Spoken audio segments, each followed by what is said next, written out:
Last ఎపిసోడ్లో చూసారంటే hero ఆ యువాన్ని పట్టుకొని గుర్రం మీద వేసుకుని వెళ్తుంటాడు కదా. వెనకాలే ఆ యువాన్ సైన్యం కూడా వెళ్తుంటారు. ఆ టైం బాంబ్ పెళ్ళినట్లు సౌండ్ వినిపిస్తుంది.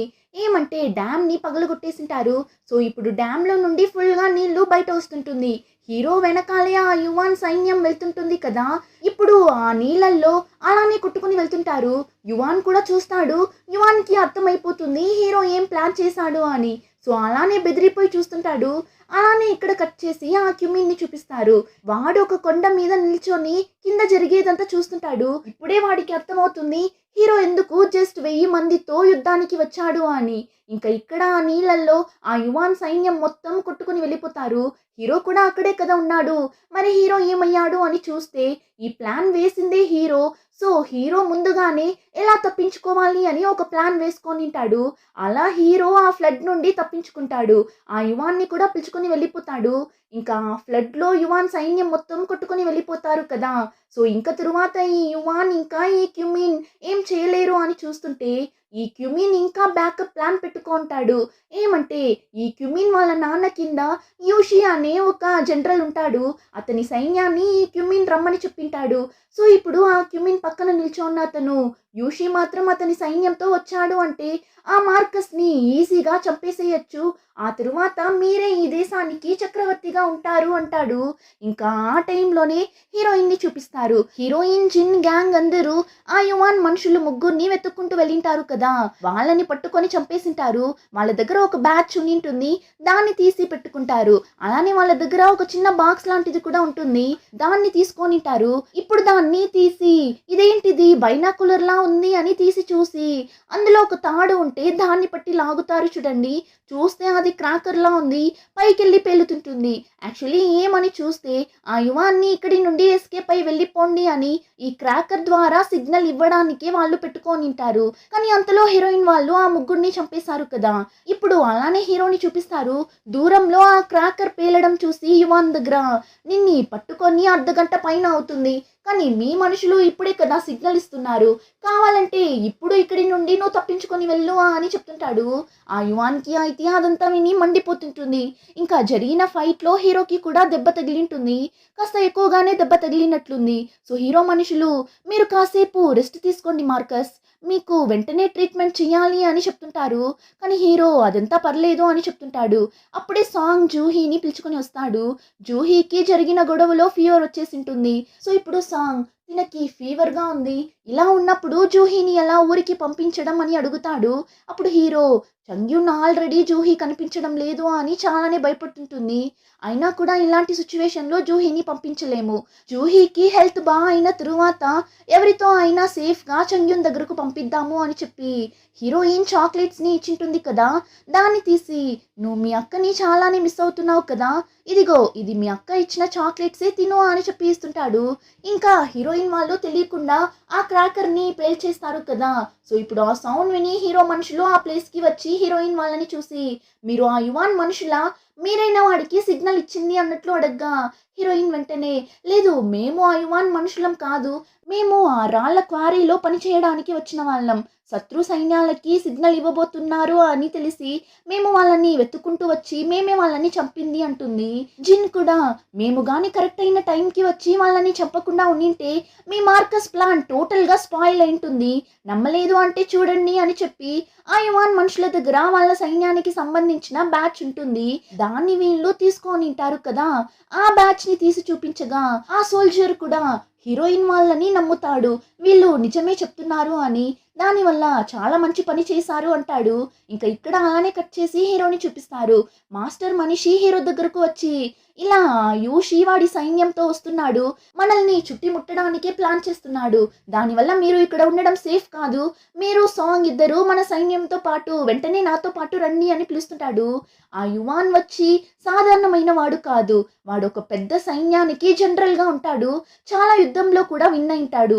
దానివల్ల ఇప్పుడు సాంగ్ యూషి సైన్యంలో ఎంతమంది ఉన్నారు అని అడుగుతాడు. అతను వాడు 30,000 మందితో వస్తున్నాడు అంటాడు. కానీ హీరో వచ్చిందే జస్ట్ 1000 మందితో అంతే కదా.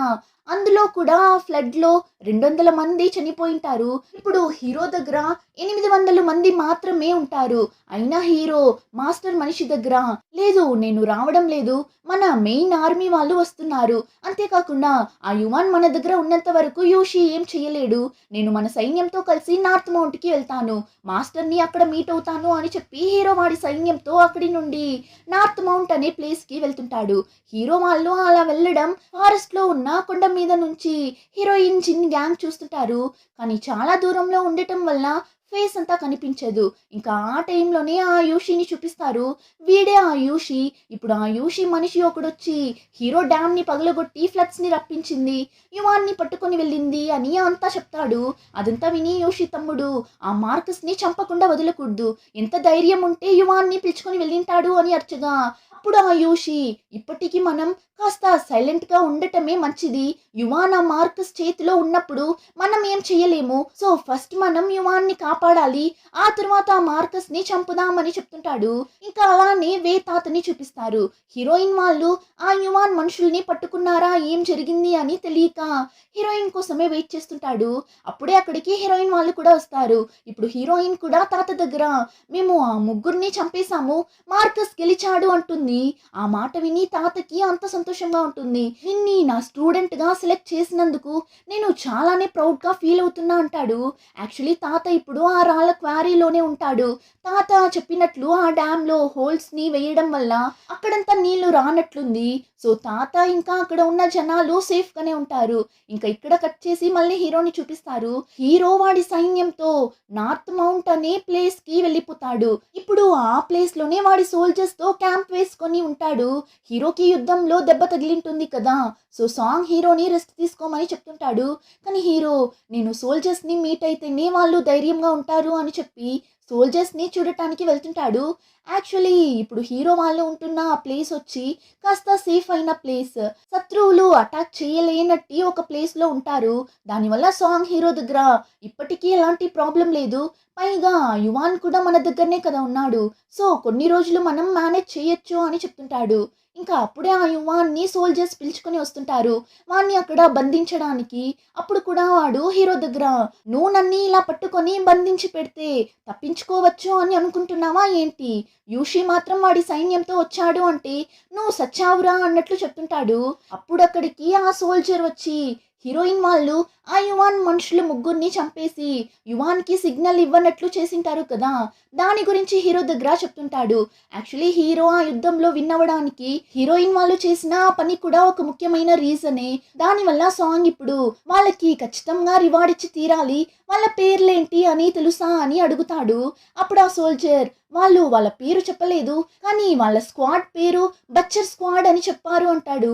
బచ్చర్ అంటే మీట్‌ని కట్ చేసే వాళ్ళని బచ్చర్ అంటారు. ఆ సోల్జర్ హీరోయిన్ వాళ్ళ దగ్గర మీ పేరేంటి అని అడిగినప్పుడు వాళ్ళు పేరు చెప్పకుండా అవెంజర్స్‌లా పోజ్ అంతా ఇచ్చి మేము నార్త్ వెస్ట్ నుండి వస్తున్న బచ్చర్ స్క్వాడ్ అన్నట్లు చెప్పింటారు. బచ్చర్ అన్న మాట వినగానే సాంగ్ హీరో దగ్గర ఒకవేళ అది చెన్యూన్ అయ్యుంటుందా అని కరెక్ట్‌గా అడుగుతాడు. కానీ హీరో తనే జూహీ కనిపించడం లేదు అని వెతుకుతుంటుంది. సో ఖచ్చితంగా తను అయిండదు అని చెప్పి జూహీ సేఫ్‌గానే ఉంది అని హీరోయిన్‌కి తెలియజేయాలి అని చెప్పి విజిల్‌ని వేసి వాడి పక్షిని పిలుస్తాడు. ఏమంటే ఆ పక్షి ద్వారా హీరోయిన్‌కి మెసేజ్‌ని సెండ్ చేద్దామని పిలుస్తాడు. ఇంక నెక్స్ట్ సీన్‌లో చూసారంటే హీరోయిన్ వాళ్ళు ఆ యువాన్ మనుషుల్ని చంపారు కదా! దానివల్ల ఇప్పుడు హీరోయిన్ ఇంకా జిన్ గ్యాంగ్‌ని, వే తాతని ఇంకా అక్కడ ఉన్న అందరిని ఆ రాళ్ళ క్వారీలో నుండి పిలుచుకొని వచ్చి పక్కనే సోల్జర్స్ క్యాంప్ ఉంటుంది. అక్కడ హీరోయిన్ వాళ్ళని స్టే చేపిస్తారు. చూస్తే డాక్టర్ అంకుల్ ఆ క్యాంప్‌లోనే ఉంటాడు. ఇప్పుడు ఇద్దరు ఒకరిని ఒకరు చూసుకుంటారు. చాలా రోజుల తరువాత చూసుకుంటున్నారు కదా! సో ఇద్దరు చాలానే ఎమోషనల్ అయిపోతారు. అంకుల్ హీరోయిన్ దగ్గరకు వెళ్ళి "చంగ్యూన్ ఎలా ఉన్నావు?" అని అంతా అడిగి "నువ్వు ఎలా ఇక్కడికి వచ్చావు?" అని అడుగుతుంటాడు. ఆ తరువాత ఇద్దరు కూర్చొని మాట్లాడుతుంటారు. అప్పుడు హీరోయిన్ జరిగిందంతా అంకుల్ దగ్గర చెప్తుంది. ఊర్లోకి దోపిడీ దొంగలు వచ్చింది. అందరినీ చంపేసింది. ఇంకా జూహీ కనిపించకుండా పోయిన విషయం అని అంతా చెప్తుంది. చెప్తుంది. అంకుల్ కూడా అదంతా విని చాలానే ఫీల్ అవుతాడు. అప్పుడు హీరోయిన్ ఏం జరిగినా సరే, ఎన్ని రోజులైనా సరే జూహీని కనిపెట్టే వరకు నేను ఇక్కడి నుండి వెళ్ళను అని చెప్పి మిమ్మల్ని మీరు జాగ్రత్తగా చూసుకోండి, అక్కడ ఆంటీ మీకోసమే వెయిట్ చేస్తున్నారు అంటుంది. అప్పుడు అంకుల్ ఇక్కడ నాకు ఎలాంటి ప్రాబ్లం లేదు మా, ఇక్కడ ఉన్న గుర్రాలకి ఏమైనా అయితే వైద్యం చేయడం ఇంకా వెపన్స్ ని రెడీ చేసే పనే చేస్తున్నా అంటాడు. ఇంకా అప్పుడే హీరోయిన్ ఇక్కడ మీరు చాలా రోజులుగా ఉంటున్నారు కదా, యాన్సంగ్ గురించి ఏమైనా తెలిసిందా, నేను ఇచ్చిన బ్యాగ్ని అతని దగ్గర ఇచ్చేసారా అని అడుగుతుంది. అప్పుడు అంకుల్ హీరోయిన్ ఇచ్చిన బ్యాగ్ని సాంగ్ దగ్గర డైరెక్ట్గా అంతా ఇచ్చిండాడు, వేరొక పర్సన్ దగ్గర ఇచ్చింటాడు. ఇలా యాన్జంగ్ అని అతని దగ్గర ఇవ్వండి అని ఇచ్చింటాడు. హీరోయిన్ దగ్గర వాడి పేరు యాన్జంగ్ అని కదా చెప్పింటుంది. ఆ విషయం సాంగ్ కి కూడా తెలుసు. సో సాంగ్ చెవులకి ఆ పేరు వినిపించి హీరోయినే హీరో కోసం ఇచ్చినట్లుంది అని ఆ బ్యాగ్ ని తీసుకొని వెళ్ళింటాడు. ఆ బ్యాగ్ ని తీసుకొని వెళ్ళి హీరో దగ్గర ఇచ్చింటాడు.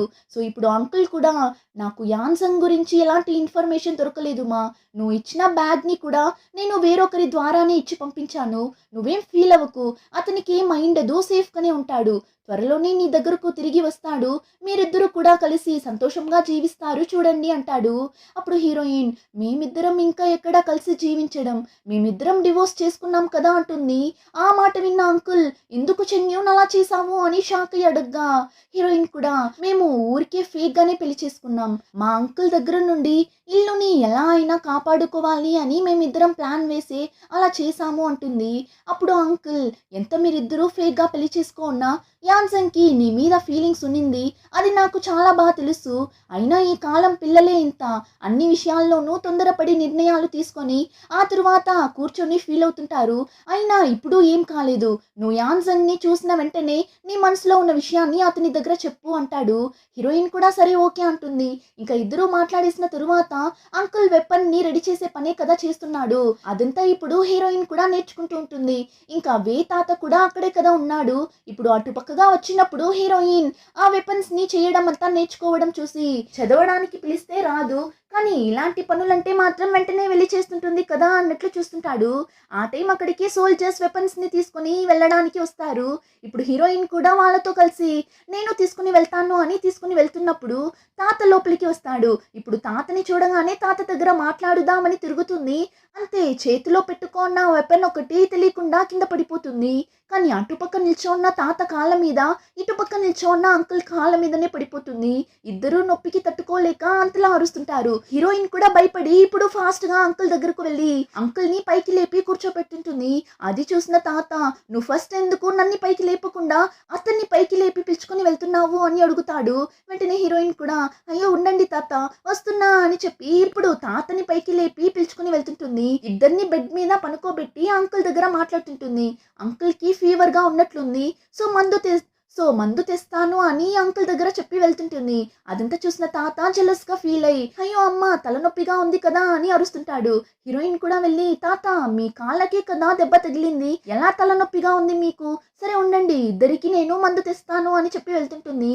అప్పుడు తాత నువ్వు ఫస్ట్ నాకే మందు తీసుకుని వచ్చి ఇవ్వాలి అంటాడు. సరే తాత నేను ఇద్దరికి ఒకేసారి తెస్తాను అని చెప్పి వెళ్తుంటుంది. హీరోయిన్ అంకుల్ దగ్గర బాగా మాట్లాడడం వల్ల తాతకి అంకుల్ నచ్చడం లేదు, దానివల్ల అంకుల్ ని కోపంగా చూస్తుంటాడు. తాతకి చాలానే జెలస్ గా ఉన్నట్లుంది, కానీ అంకుల్ చాలానే స్వీట్ అయిన ఒక మనిషి కదా, సో తాత దగ్గర మాట్లాడతాడు. చంగ్యూన్ చెప్పింది తనని కాపాడటం కోసం మీరు చీటీని మార్చుకున్నారు అని, దానికి చాలానే థ్యాంక్స్ అని చెప్పి మిమ్మల్ని చూస్తుంటేనే తెలుస్తుంది మీరు బాగా చదివిన వాళ్ళు అని, చంగ్యూన్ మందుని తెచ్చిన తరువాత మీరే ఫస్ట్ తాగాలి అని చెప్పి మీరు చాలానే పెద్దవాళ్ళు అని చెప్పి వెళ్ళి తాత కాళ్ళ మీదంతా పడుతుంటాడు.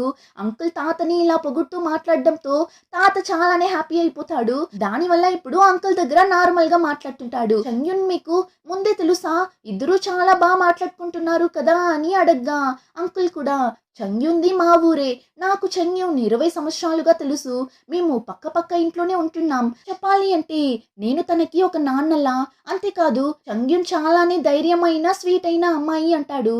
అప్పుడు తాత కూడా అదేమో కరెక్టే, నేను ఇంతవరకు తనలాంటి ఒక అమ్మాయిని చూసింది లేదు అంటాడు. ఇలా వీళ్ళిద్దరూ మాట్లాడుకుంటూ ఉన్నప్పుడు లీ అక్కడికి వస్తాడు. లీకి డాక్టర్ అంకుల్ తెలుసు కదా, సో లోపల డాక్టర్ అంకుల్ ఉన్నాడు అని తెలిసి మిస్టర్ సో అని చెప్తూ లోపలికి వెళ్తాడు. అప్పుడు తాత లీని చూసి తాతకి ఆల్రెడీ లీ తెలుసేమో. సో ఇప్పుడు తాత లీ దగ్గర నేను మీ తాత కన్నా 3 సంవత్సరాలు పెద్దవాణ్ణిరా, నన్నే మిస్టర్ అని చెప్తున్నావా అని చెప్తుంటాడు. లీ కూడా మీరు ఇక్కడ ఉన్న విషయం నాకు తెలీదు, మీరెప్పుడు వచ్చారు అని అడుగుతుంటాడు. అప్పుడే హీరోయిన్ కూడా లోపలికి వస్తుంది. ఆ తర్వాత చూస్తే లీ హీరోయిన్ ఇద్దరు మాట్లాడుకోవడం చూపిస్తారు. అప్పుడు లీ నిన్న శత్రు సైన్యంలో నుండి తప్పించుకుని వెళ్ళిన ముగ్గురిని ఒక అమ్మాయి చంపింది అని విన్నాను, కానీ ఆ అమ్మాయి నువ్వయింటావు అని నేను అస్సలు అనుకోలేదు, నీకేమైనా దెబ్బ తగిలిందా అని అడుగుతుంటాడు. హీరోయిన్ కూడా అదంతా ఏం లేదు, నేను బాగానే ఉన్నా అంటుంది. ఇలా వీళ్ళిద్దరూ మాట్లాడుతూ ఉన్నప్పుడు హీరో పక్షి అక్కడికి వస్తుంది. ఇప్పుడు హీరో పక్షిని చూడగానే హీరోయిన్కి చాలానే హ్యాపీగా ఉంటుంది. ఆ పక్షి కూడా వచ్చి హీరోయిన్ మీద కూర్చుంటుంది. హీరో ఆ పక్షి కాళ్ళకి జూహీ సేఫ్గా ఉంది అని మెసేజ్ని సెండ్ చేసింటాడు కదా. సో ఇప్పుడు హీరోయిన్ కూడా తీసి చూస్తుంది. అందులో జూహీ నాతోనే ఉంది, మేమిద్దరం సేఫ్గానే ఉన్నాము, త్వరలోనే జూహీని ఊరికి పంపిస్తాను, ఇట్లు యాన్సంగ్ అన్నట్లు రాసి పంపించింటాడు. ఇప్పుడు దాన్ని చదివిన తరువాత హీరోయిన్కి అంత హ్యాపీగా ఉంటుంది. ఇప్పుడే తనకి ప్రాణం తిరిగి వచ్చినట్లు ఉంటుంది. ఇప్పుడు లీ దగ్గర కూడా ఆ విషయం చెప్తుంది. వాడికి కూడా జూహీ సేఫ్గా ఉంది అని తెలిసి హ్యాపీగా ఉంటుంది. ఇంకా అలానే కట్ చేస్తే నెక్స్ట్ సీన్లో వే తాతాల్ని హీరోయిన్ ఇంకా అంకుల్ ముగ్గురు కూర్చొని మాట్లాడుతుంటారు. ఏమంటే ఇప్పుడు హీరో నార్త్ మౌంట్ అనే కొండపైన క్యాంప్ వేసుకొని అతని సైన్యంతో ఉన్నాడు కదా, కానీ ఆ యూషి 30,000 మంది సైన్యంతో వెళ్ళి ఆ కొండని చుట్టి ముట్టేసినట్లున్నాడు. దానివల్ల ఇప్పుడు హీరో ఉన్న ఆ ప్లేస్ కి ప్రొవిజన్స్ ఇంకా మందులు తీసుకొని వెళ్ళలేకపోతుంటారు. సో ఆ విషయం గురించి లీ ఇప్పుడు చెప్తుంటాడు. ఏం చేయాలనే తెలియడం లేదు, అక్కడ ఉన్న సైనికులందరికీ ప్రొవిజన్స్ వెళ్ళకపోతే చాలానే కష్టమైపోతుంది, ఏం చేయాలి అనే తెలియడం లేదు అని చెప్తుంటాడు. ఇప్పుడు అదంతా విన్న హీరోయిన్ నేను వెళ్తాను, నేను తీసుకుని వెళ్ళి ప్రొవిజన్స్ ని ఇస్తాను అంటుంది. కానీ లీ ఒప్పుకోడు.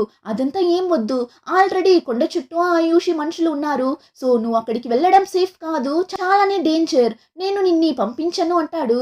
కానీ వే తాతకి హీరోయిన్ మీద చాలానే నమ్మకం ఉంటుంది, హీరోయిన్ వల్ల అవుతుంది అని. దానివల్ల లీ దగ్గర నువ్వు అనుకుంటున్నట్లు చంగ్యూన్ ఏం మీట్ ని కట్ చేసే సాధారణమైన అమ్మాయి కాదు, తను ఒంటరిగానే ఒక సైన్యాన్ని కూడా నడిపించగలదు, అలాంటి ఒక పవర్ తనకుంది అంటాడు. సో ఇప్పుడు హీరోయిన్ దగ్గరనే హీరో ఉంటున్న నార్త్ మౌంట్ కి ప్రొవిజన్స్ ని పంపించాలి అని డిసైడ్ అవుతారు. ఇంకా ఇలానే ఎపిసోడ్ కంప్లీట్ అవుతుంది. రిమైనింగ్ స్టోరీని నెక్స్ట్ ఎపిసోడ్ లో చూద్దాం. ఇంకా ఈ వీడియో నచ్చితే like, share and subscribe. Thank you.